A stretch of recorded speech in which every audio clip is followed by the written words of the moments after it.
خلوت، وہ خلوت جس میں انسان کے لیے گناہ کا میدان ہموار ہو جاتا ہے، لغزش کا میدان ہموار ہو جاتا ہے، اس خلوت میں مت جاؤ. یہ وہی گندا پانی ہے، یہ خلوت. اس خلوت میں جانے سے گناہ سے نہیں بچ سکتے. پھر ان خلوتوں سے پرہیز کرو، ان خلوتوں میں مت جاؤ.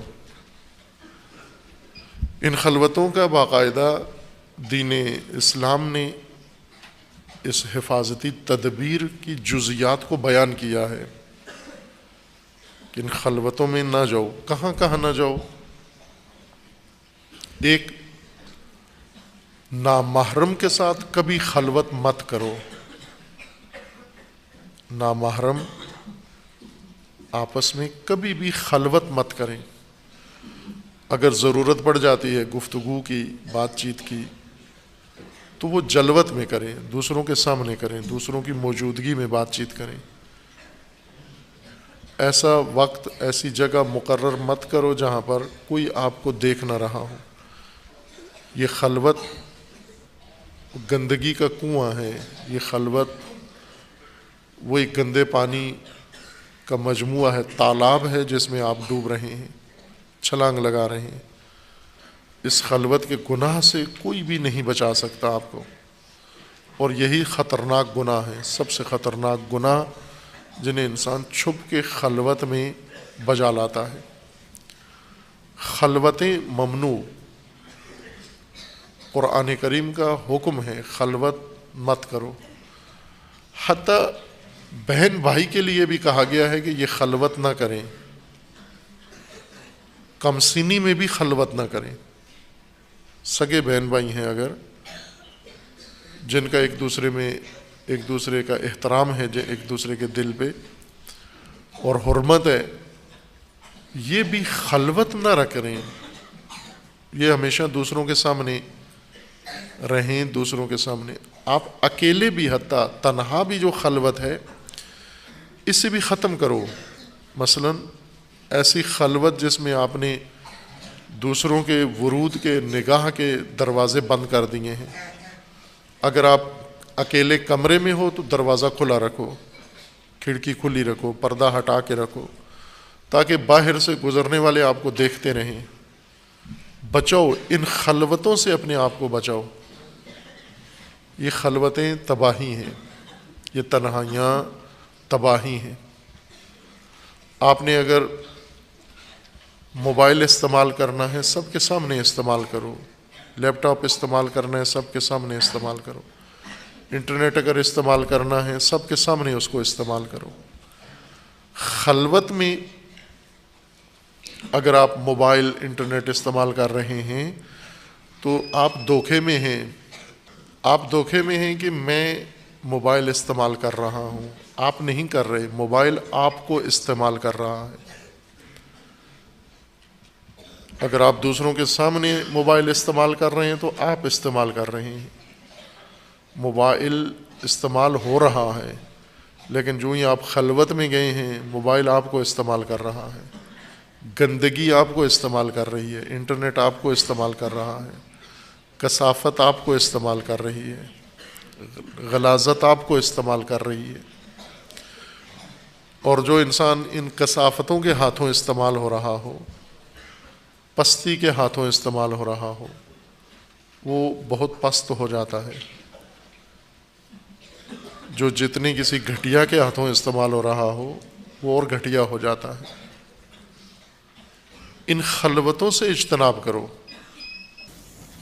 لغزشیں قرآن کریم کے فرمان کے مطابق ان لغزشوں میں سے بڑی لغزش گاہ خلوتیں ہیں.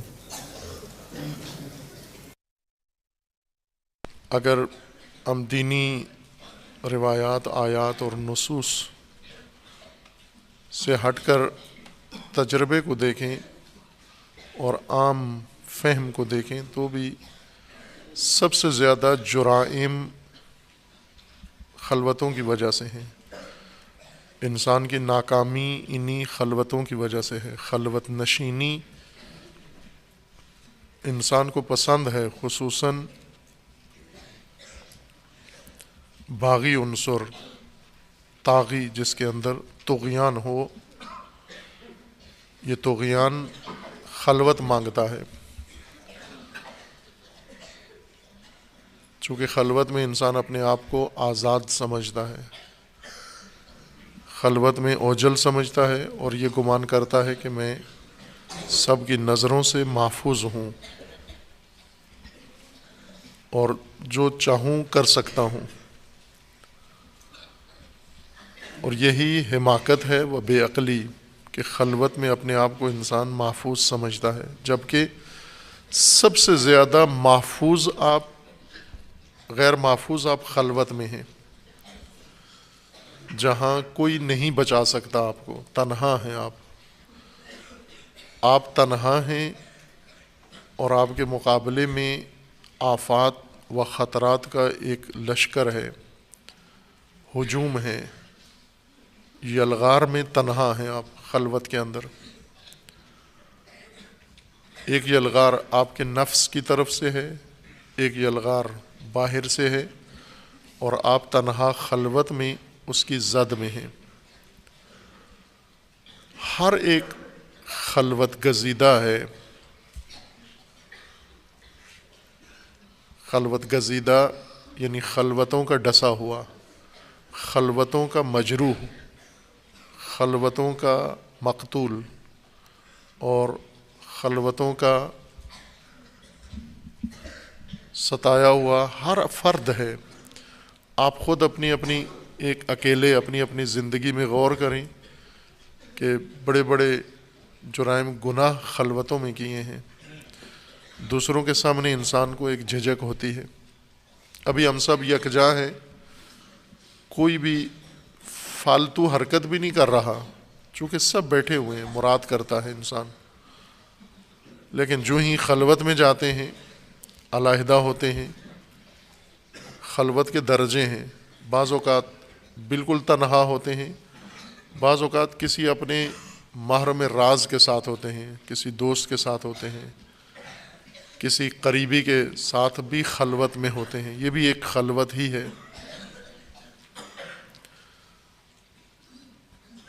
ان خلوتوں کی تفصیل دین نے بیان کی ہے، جزیات بیان کی ہیں کہ ان خلوتوں سے آپ اجتناب کرو۔ یہ مواقع ہیں گناہ کے، معصیت کے، جرم کے، جنایت کے اور تباہی کے۔ ان خلوتوں میں انسان جب اپنے آپ کو آزاد سمجھتا ہے، در حقیقت اسیر ہیں، جہاں آزادی کا احساس کر رہے ہیں، دوسرے نہیں دیکھ رہے، مجھے بڑے نہیں دیکھ رہے، وہاں اسیر ہیں شیطان کے، نفس کے، خواہشات کے ہجوم و یلغار کے اندر اپنے آپ کو آپ نے غرق کر دیا ہے۔ یہ خود ظلم بر نفس ہے۔ قرآن کریم میں ایک توبہ ہمیشہ جو انسان کو سکھائی گئی ہے اور زبان پہ چڑھائی گئی ہے اور ورد زبان بنایا گیا ہے، وہ اپنے نفس کے اوپر جو کچھ ہم نے خود ظلم کیا ہے اس سے توبہ ہے۔ ظلمت نفسی فاغفر لی، میں نے اپنے اوپر ظلم کیا ہے، اے پروردگار اسے معاف فرما جو خود میں نے اپنے اوپر ظلم کیے ہیں۔ اور یہ مظالم سب سے زیادہ ہیں، دوسروں نے ہم پر کم ظلم ڈھائے ہیں، ہم نے خود اپنے اوپر زیادہ ظلم کیے ہیں۔ ان خلوتوں کو ترک کریں۔ خلوتوں میں دل اگر پاک ہوں تو انسان محفوظ رہتا ہے۔ آلودہ دل ہرگز خلوت پسند نہ کریں، ہرگز خلوت گزینی نہ کریں، ہرگز خلوت پسندی نہ کریں، وحشت کریں۔ جیسے بعض ہوتے ہیں تنہائی سے ڈرتے ہیں، اندھیرے سے ڈرتے ہیں، اکیلے کمرے میں انہیں خوف آتا ہے۔ چھوٹا بچہ آپ اسے اکیلے کمرے میں رکھ کر بٹھا کر آپ باہر آئیں، وہ بھی بھاگ کے باہر آ جاتا ہے۔ یہی بہترین حالت ہے۔ اس بچے کا قدم بائیں کہ بچہ ہے لیکن بہت فطری اور غریزی طور پر خلوت سے ڈرتا ہے۔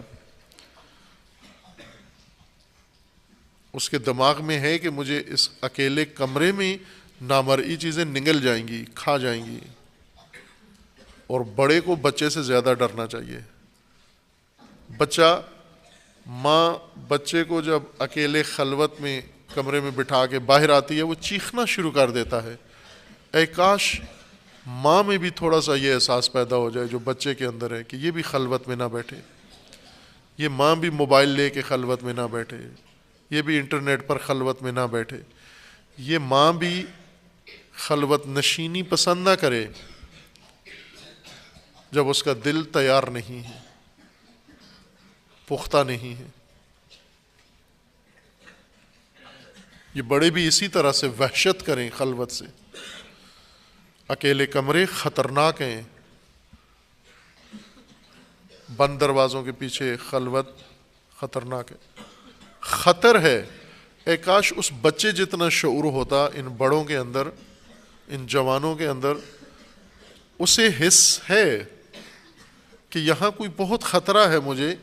بچہ بھاگ جاتا ہے، روتا ہے، چیختا ہے، بلبلاتا ہے، غیر معمولی عکس العمل ظاہر کرتا ہے. اور بڑا بھائی سب کو باہر نکال کے دروازہ بند کر لیتا ہے. اس کو چیخنا چاہیے، خلوت میں مت بیٹھو، چونکہ دل تیار نہیں ہے، دل خلوت کے لیے ابھی آمادہ نہیں ہے، دل میں کباڑ ہے، دل میں غلاظت ہے.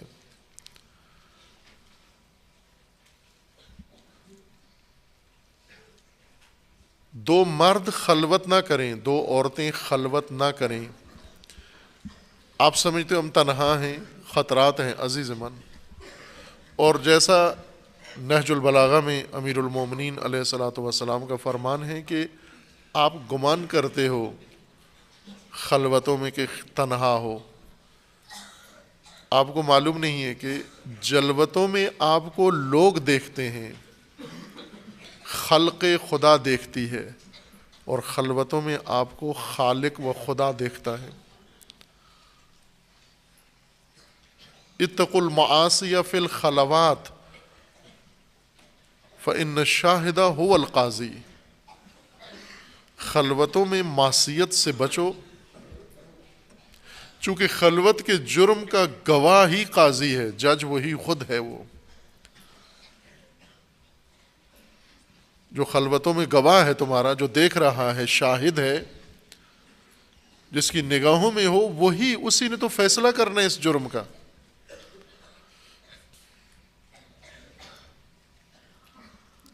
فإن الشاہد هو القاضی. شاہد کوئی اور ہو، قاضی کوئی اور ہو. یہاں ہو سکتا ہے انسان کہ شہادت غلط ہو جائے، شہادت قاضی نہ سمجھے، قاضی شہادت کو ٹھکرا دے. لیکن جب خود قاضی شاہد ہو جرم کا، وہ خود آنکھوں سے دیکھ رہا ہو، اور اس کے سامنے یہ گناہ ہوا ہو اور اسی نے فیصلہ سنانا ہو، پھر انسان کی نجات کا کوئی امکان نہیں ہے.